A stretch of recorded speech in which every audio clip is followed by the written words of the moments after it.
네, 안녕하십니까. 부동산 토크쇼 부동산 별별수다 3월 21일 방송을 한번 진행해 보도록 하겠습니다. 오늘은 시장에 재건축 관련된 뜨거운 핫 이슈가 발표가 됐는데요. 그거에 관련돼서 오늘 함께 해주실 분들과 함께 안심도 있는 이야기 한번 나누도록 하겠습니다.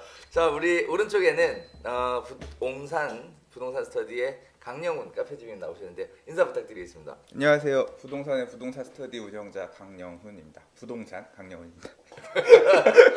자, 우리 왼쪽에는 그룹핀의 전영진 대표님 오셨는데요. 네, 안녕하세요. 부동산 관련된 평생교육원을 운영하고 있는 전현진입니다. 반갑습니다. 네, 반갑습니다. 반갑습니다. 네. 이 세 분 이렇게 두 분과 함께 오늘 재건축에 관련된 이야기를 좀 나눠볼 텐데요. 오늘 첫 번째 이슈는 정비사업조합 시공사의 불협화음에 관련된 부분입니다. 시공사가 지금 계속 교체가 되고 있다라는 정보인데요. 보시는 것처럼 조합원이 굉장히 똑똑해져 가는 것 같아요. 시공사를 총회를 통해서 교체한다. 이런 얘기들이 시장에 나오고 있는데 내용 보셨죠? 이게 한 군데만 그런 이슈가 안 되는데 네. 동시다발적으로 여러 개 재건축 재개발 구역이 시공사 교체 이슈를 지금 이제 자꾸 얘기가 나오니까 더 어떤 이슈가 되는 것 같아요. 이게 네. 제가 보기에는 저의 역할 그리고 강수아님의 역할이 큰 게 왜 그러냐면 제가 2004년 3년도부터 재개발 재건축 교육을 오래 해왔고 그리고 강수아님 같은 경우도 이제 부동산 카페를 만들어서 정보를 많이 주다 보니까 조합원들도 이제 똑똑해지고 조합장도 똑똑해지고 그러니까 이제 이익을 찾기 위한 노력들을 많이 하는 것 같아요. 저희 둘의 각고의 노력이 있었다.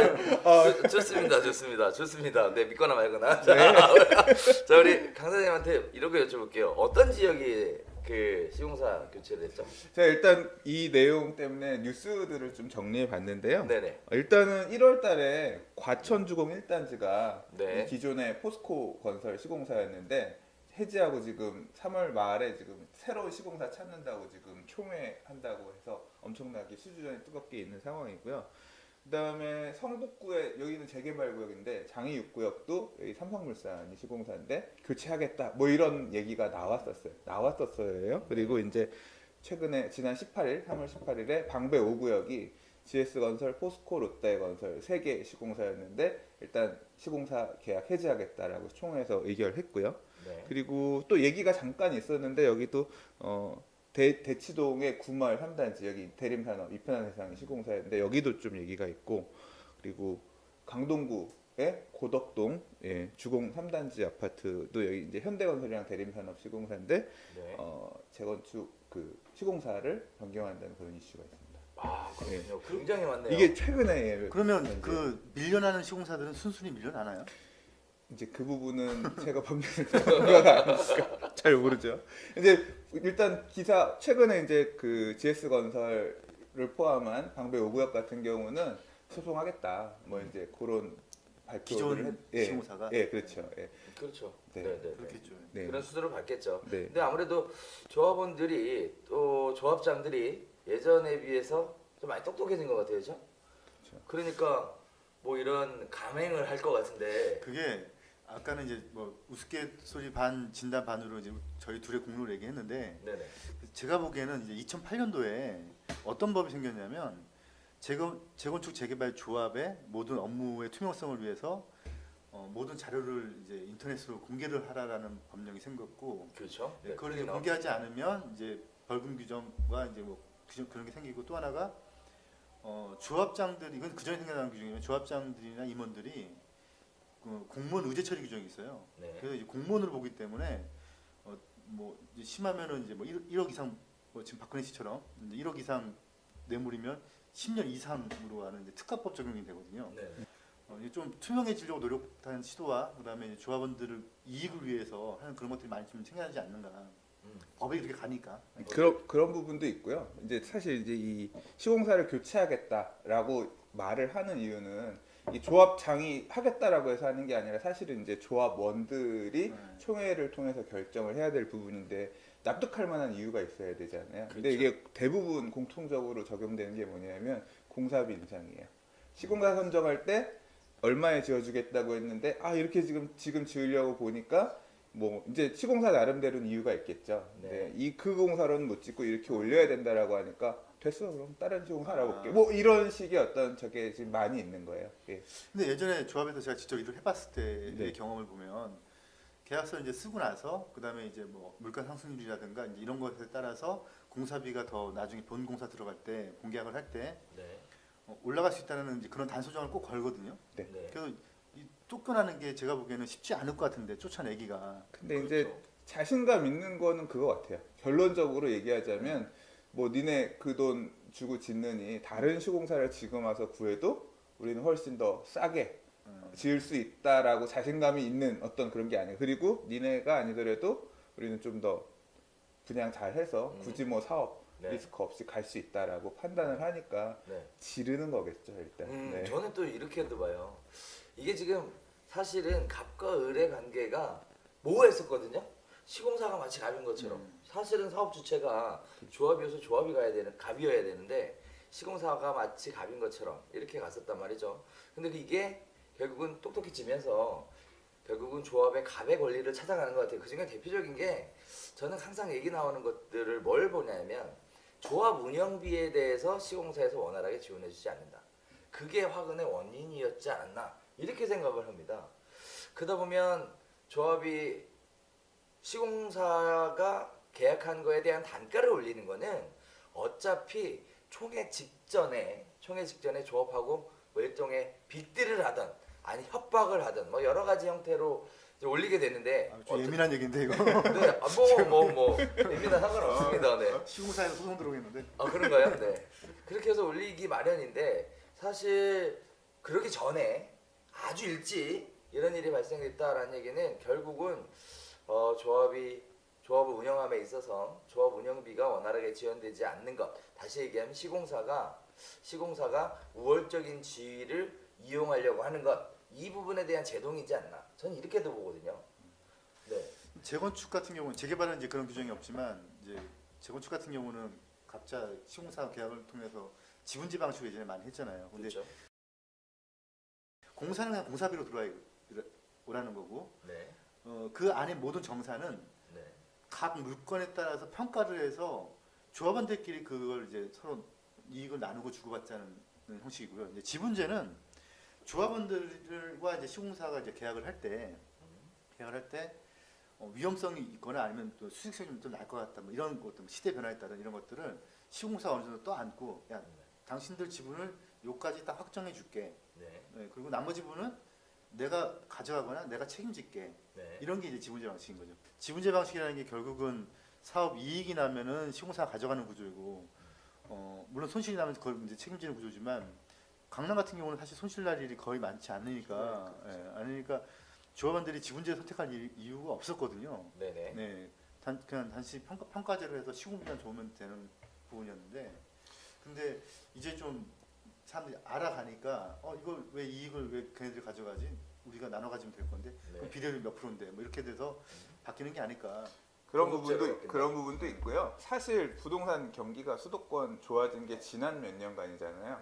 근데 시공사 선정을 뭐 지금 한 게 아니라 사실은 이전에 했단 말이에요. 그래서 그거 시공사 선정했던 당시에는 지금처럼 부동산 시장이 좋아질 거라는 자신감이 없었던 거예요. 조합들 입장에서도. 그러니까 그러면 도급제를 하면 결국 사업이 잘 안 되면 조합원들이 다 두들겨 맞아야 되는데 네. 그렇게 하느니 지분제 뒤로 숨으면 일단 뭐 그 시공사에서 정한 금액 네. 범위 안에서만 돈을 내고 사업은 갈 수 있으니까 그 당시에는 이제 그런 식으로 사업을 했는데 이제 사실 요 내용은 방금 요구역 자료 이제 기사들을 좀 찾아보니까 재밌는 얘기들이 있는데 시공사 선정할 때 3,100만 원 정도 일반 분양을 하고 만약에 그 이상 분양에서 발생하는 네. 수익은 조합이랑 5대5로 나누기로 했었대. 원래 규정 자체에. 전형적인 지분제네. 근데 네. 문제는 뭐냐면 옆에 방배 아트자이가 3,800에 분양했잖아요.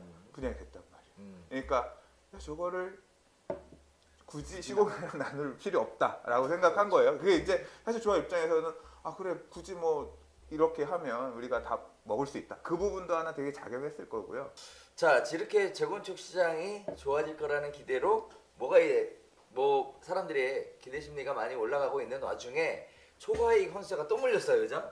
그래서 초과이익 환수제에 맞물려서 시장이 어떻게 될 건가에 대한 것이 우리가 나눌 두 번째 이야기인데 그것도 강 사장님이 잠깐 요약 한번 해주시죠. 그러니까 재건축 초과이익 환수제는 구체적으로 저도 어떻게 계산하는지는 몰라요. 왜냐하면 제대로 시행된 적이 없는 법률이라서. 그러니까 지난 2000년대 중반에 재건축 사업 때문에 이제 강남 주로 이제 재건축 아파트가 강남, 서초, 송파 이제 예전에 아파트 지구들 이제 아파트가 많이 80년대, 70년대, 80년대 아파트가 많이 지어진 단지들 중심으로 새 아파트가 공급이 되면서 가격이 오르니까 그걸 억누르겠다라고 여러 가지 방법들을 썼어요. 뭐 투기과열지구 조합원 지 변경 금지하는 것도 있었고 재건축으로 발생하는 이익은 초과이익, 정해놓은 이상의 초과이익에 대해서는 돈으로 사업 물려서 나라에서 환수해 가겠다. 뭐 이제 이런 규정들이 나왔었는데 2008년에 금융위기 오고 나서부터 부동산 경기 얼어붙고 시장 상황이 안 좋아지니까 이제 그 재건축 초과이익 환수제를 유예하겠다 그래서 유예가 지금 되었거든요. 그리고 사실 이제 그 이후에는 그 부동산 그러니까 재건축 사업을 좀 완화할 수 있을 만한 사업이 가게끔 할 만한 정책들을 펴왔었어요. 그런데 이제 그 유예 기간이 올해 말로 종료가 돼요. 그러니까 올해 말부터 이제 그게 정확하게 얘기를 하면 올 연말 이전에 관리처분 계획 접수하는 데까지만 이제 그 재건축 초과이익 환수제를 피할 수 있고 그 이후에 하는 데들은 재건축 초과이익이 적용되면서 결국 이제 조합원들이 낼 돈이 많아지니까 그만큼 사업성이 안 좋아질 거다 이것 때문에 좀 우려를 하고 있는 거거든요. 그래서 지금 재건축 현장들 보면 피한대 안 피한대. 그러니까 올 연말까지 관리처분 계획 총회하고 접수할 것으로 생각되는 데들 또는 이미 접수한 데들은 좀 피해서 움직이고 받을 때들은 야 여기는 이제 또 좀 시간이 걸리겠구나 이렇게 판단하면서 약간 좀 그 사업 자체 투자자들의 관심 자체도 많이 분산되는 상황입니다 현재는. 그럼 자 좋습니다. 초과이익 환수제가 적용이 되면 재개발 재건축 시장에 과연 시민들은 어떻게 반응하고 어떤 식으로? 이것 때문에 사실 이제 중층 아파트들 재건축 요새 많이 추진하는 데들이 있는데 저는 좀 뭐라고 해야 되나 이게 재건축 초과이익 환수제가 작동을 안 했던 이유가 뭐냐면 부동산 경기가 금융위기에 그렇게 되면서 이제 그래서 이제 안 했던 거예요. 사실 이게 계속 적용이 돼서 갔다고 하면 야 그렇게까지 나라에서 돈을 바쳐가면서 내가 재건축 사업을 하지는 못하겠다 이런 단지들이 많이 나오면서 좀 표류했을 거라고 생각하거든요. 예, 그래서 저는 이게 지금 작년에 굉장히 재건축 시장에서 핫했던 지역이 목동이에요. 목동이 아직 지금 그러니까 단독주택 재건축은 있었지만 목동의 메인이라고 할 수 있는 목동 재건축 아파트들이 안 했는데 이제 목동도 할 때가 됐다 해서 많이 투자들이 가다가 요새 굉장히 주춤한 편이거든요. 그렇죠. 재건축 초과이익 환수제 때문에. 그렇죠. 그래서 이제 재건축 단지들이 영향을 안 받을 수는 없을 거라고 생각. 투자자 입장에서도 결국 여기가 좋아질 거다라고 생각하면 뭔가 남아야지 가서 집을 사고 거래들이 돼야지 그거에 따라서 가는 부분이 있는 건데 조금 저는 크게 끼칠 수 있다고 생각해요. 부정적인 영향이다. 근데 그거는 부동산의 영향이 아니고 재건축의 영향이잖아요. 부동산 재건축 시장의 영향이죠. 그러면 둘 다 맞물려 있는 거죠. 지금 서울의 정책이 지금 재개발 재건축을 좀 약간 규제하는 쪽으로 가고 있으니 그 인근 서울 인근에 있는 것들이 지금 뜨는 것처럼 반드시 저는 그 풍선 효과로 일어난다고 보거든요. 물론 부동산 경기 자체가 이제 안 좋다면은 다른 얘기지만 좋은 상태에서 그리고 필요한 곳에 부족한 상태에서 어떤 한 상품을 묶어버리면 그 수요층은 이제 인근의 그 다른 것들로 튕겨 나가서 그 부작용도 만만치 않다는 거예요. 그렇죠. 그리고 뭐 전 대표님 말씀하신 것처럼 그쪽 방향으로 생각해 본다면 우리가 기본적으로 서울시의 그동안의 수요하고 공급이 어느 정도 이루어져 왔는가, 특히 공급에 관련된 부분을 좀 살펴볼 필요가 있는데 공급의 논리를 한번 구체적으로 한번 짚어봐야 되겠는데 오늘 공급에 관련된 건 준비된 게 없네요. 제가 그건 약간 좀 저의 생각인데 저는 공급을 숫자로 보면 안 된다고 보거든요. 그 이유는 뭐냐면 예를 들어서 사실 재개발 재건축으로 인해서 늘어나는 숫자는 그렇게 많지는 않아요. 근데 이제 주거 환경이 개선되고 새 트렌드에 맞는 집이 만들어지는 건데 사실 뭐 지금 신혼부부들이 방 3개짜리 구하려면 서울 시내에서 그래도 막 2, 3억 원 전세를 주고 구해야 되는데요. 생각보다 1억대 초반에 방 3개짜리가 많아요. 서울에. 근데 막상 가보면 물량으로는 잡혀 있지만 걔가 정말 우리 지금 살고 싶은 집들이 아니라는 거죠. 그게 이제 물량으로는 숫자로 주택 공급 물량 잡혀 있지만 얘가 과연 기능으로서의 효과가 있느냐.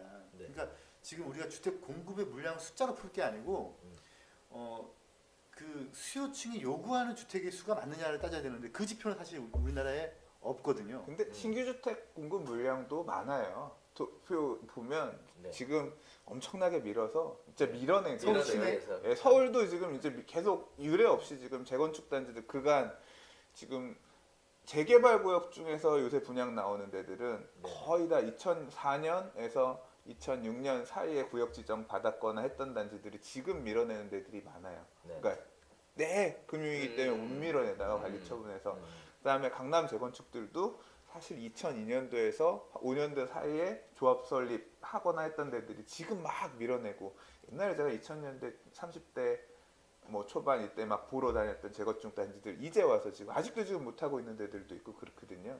그래서 지금 이거 지금 이제 물 붙었기 때문에 밀어낼 때까지는 아마 밀어낼 거예요. 건설 조합도 너무 오래 했으니까 그렇고 압구정 이런 데는 1970년 뭐 이렇게 지은 아파트가 아직도 지금 재건축 안 하고 있잖아요. 그렇죠. 예, 그러니까 나올 물량들, 그러니까 지금 그렇게 해서 공급되는 물량들이 저는 적은 양은 아닌 것 같아요. 그래서 사실 재건축 초과 이익 환수 제도도 그렇고 다른 부동산 강남권의 부동산을 규제하기 위해서 113 대책 같은 경우도 그렇고 물량을 좀 조절하겠다는 의지가 저는 있다고 생각해요. 그쪽에 많이 지금 짓고 있으니까 그런 걸 통해서.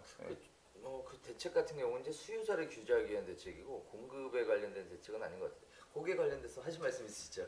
그 여의도 같은 경우가 지금 안 되는 이유가 그러면 또 그게 된다고 하더라도 그게 지금 주택 공급 물량으로 잡힐 수가 없고 그게 이제 시작한다고 하더라도 뭐 최소 5년, 10년 또 걸릴 부분이기 때문에 제가 보기엔 그게 물량으로 잡힐 것 같지는 않아요. 그렇죠. 미래 공급될 물량은 현재의 물량이 아니다. 그렇죠. 그리고 또 하나가 말씀하신 것처럼 지금 주택 공급 물량이 잡혀 있는 것들이 그러니까 규제하는 것들이 공급을 규제한다는 측면보다는 사실 투자자를 규제하는 측면이 강하거든요. 그렇죠. 투자자들 투자 수요를 잠재우려고 그러니까 보금자리 주택의 공급도 마찬가지고 저분양가 공급도 마찬가지고 다 투자자들의 투자 심리를 하는 건데 그게 자칫 위험한 발상인 게 공급 자체를 이제 더 늘어나는 건 맞기 때문에 결국은 이게 또 어딘가 터지게 되겠죠.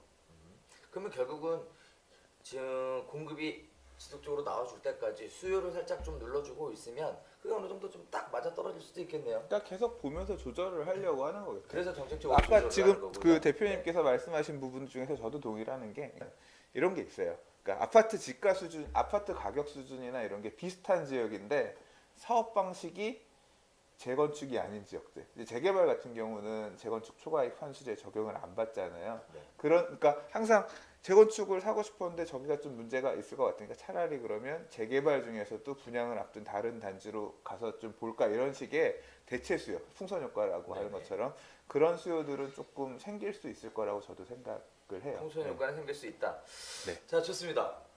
재건축에 관련된 부분들이 시공사가 이렇게 교체가 되고 있는 상황이고요. 그리고 초과이익 환수와 관련된 맞물려서 시장 자체에 어떤 누르기 위한 시그널은 계속되고 있는 상황들이에요.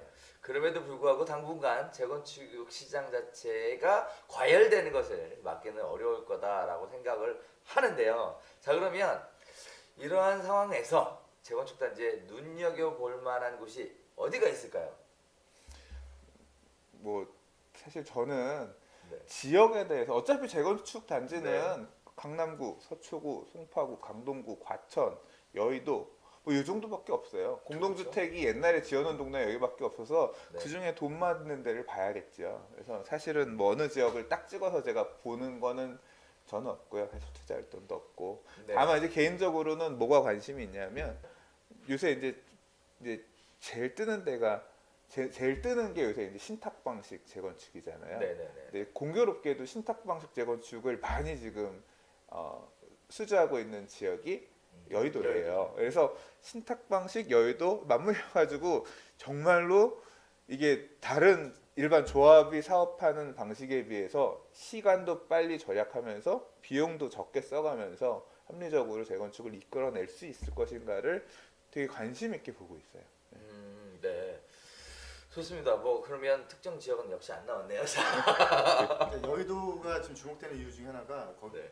두 가지인데 한 가지가 작년부터 법안에 들어온 신탁사들이 사업을 대행해주는 그 구조에서 수주전을 지금 벌이고 있고 신탁사들 수주전을 벌이고 있는 특이한 상황이세요. 네. 또 하나가 거기가 이제 종이 변경된 거니까 용적률 자체가 늘어나는 사업장이 몇 군데가 있어요. 네네. 근데 가락시형에서도 봤지만 이 용적률이 늘어나는 이유가 결국은 서울시 차원에서는 이제 시프트를 가져가기 위한 욕심인데 네. 그게 이제 이쪽엔 욕심이고 또 이쪽도 이제 주기 위한 거니까 시프트가 임대주택 말씀하시는 그렇죠. 거죠. 네. 공공이 네. 흔들 수 있는. 예. 그러다 보니까 이제 그런 현장들이 사업성이 좀 좋아지는 거죠. 서울시한테 줄 거 주고 자기가 또 인센티브를 받아 보니까 네네. 좋아지니까 그런 것들 때문에 아마 좀 사업성이 좀 많이 늘어나지 않을까. 물론 이제 압구정이나 음마아파트 같은 경우는 그걸 준다고 해도 지금 추진 사업 하시는 분들이 지금 거부하고 있는 상태인 거고. 네네. 뭐 여의도 같은 경우는 제가 보기엔 해당이 될 것 같은데 이제 그런 지역들은 사업성 자체가 높아지니까 물론 이제 네. 그렇게 용적률이 늘어나는 게 살기 좋은 곳이 될 것이냐는 또 다른 문제가 될 수도 있어요. 네네. 그렇죠. 그리고 이제 네. 아주 높게 완전히 그 건표를 낮춰주고 높게 줘준다 모를까 그렇지 네. 않다면은 또 옛날처럼 이제 벽풍 아파트가 될 수도 있거든요. 근데 그게 아니라면 아마 좀 용적률이 바뀌는 지역들은 좀 눈여겨봐야 되지 않을까. 저도 개인적으로 여의도에 대해서는 좀 저평가된 지역이지 않나라는 생각이 좀 있기는 해요. 왜 그러냐면 그 IFC 같은 경우가 들어서고 사실 공실이 아직도 있다고 하지만 네 들어서 있고 뭐 시간이 지나면 그 부분에 다 채워질 거라고 보여지는데 뭐 그런 부분들에 대해서 주거에 대한 수요들이 높아지지 않을까라고 생각이 들고요. 또 반면에 여의도에 신규로 공급된 아파트가 없어요. 대단지 아파트가 없습니다.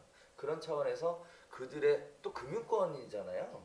그러다 보니까 그들의 수요를 받아줄 만한 그런 좀 좋은 고급 주거 단지가 여의도에 들어선다 그러면 사람들의 관심을 꽤 받을 것 같은데 전 개인적으로 그 부분에 대해서는 조금 반대 의견도 있어요. 시프트나 뭐 이런 것들을 통해서 장기 전세 임대주택을 뭐 더 많이 늘려서 혜택을 받는다라는 게 결국은 주거의 질을 높이지는 않을 것 같고 결국은 그들 수요층이 원하는 주택의 공급은 좀 아니 될 수도 있지 않나 이런 식의 생각도 가지고 있습니다. 아무래도 사업이 진행되는 추이는 좀 지켜보고 그리고 결정을 해야 될 것 같은데 그리고 어쨌든 예, 근데 지역 얘기를 사실 안 하였던 건 아니고 네. 조금만 하자면 네네. 이런 게 있어요. 그러니까 항상 시기적으로 시대를 주도했던 아파트가 있거든요. 90년대에는 뭐 삼풍 아파트가 네. 그 동네 대한민국을 대표하는 아파트였고 한동안은 이제 뭐 삼성동 아이파크 뭐 지금도 그렇습니다만 그러니까 뜨는 지역이 있고 시간이 뭐 도곡 렉슬 같은 경우도 한동안 뭐 대한민국 괜찮은 아파트 항상 거론됐지만 요새는 좀 잠잠하죠. 요새는 잠잠한가요? 왜냐하면 큰일 나네 이거. 아 그게 아니라 왜냐하면 아파트가 연차가 네. 되면 네, 네. 그러니까 항상 새 아파트라는 장점이 있는 거고 지나면 네. 이제 좀 그런 새 맛이 떨어지면서 어떤 네.